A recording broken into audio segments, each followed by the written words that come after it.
you played for the Hornets in the final years of Michael Jordan's ownership. What was that like? Like, did his ownership, because he owns a NASCAR team, was he really not around as much as people expect, or was he kind of around often? And you even maybe experienced one of those classic like MJ moments that add to the MJ lore during your time there.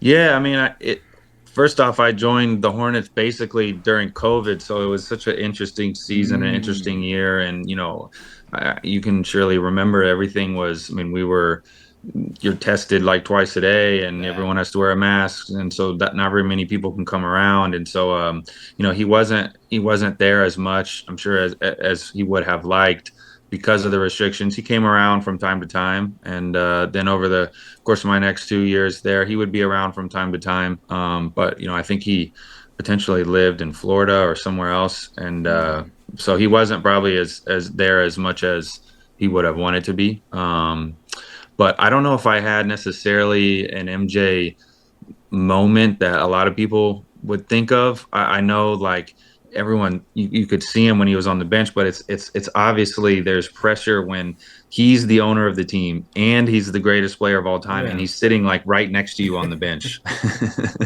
Like that's there's some serious pressure there when you come, especially when you come out of the game and you just did something wrong and Yeah. you're like looking at him.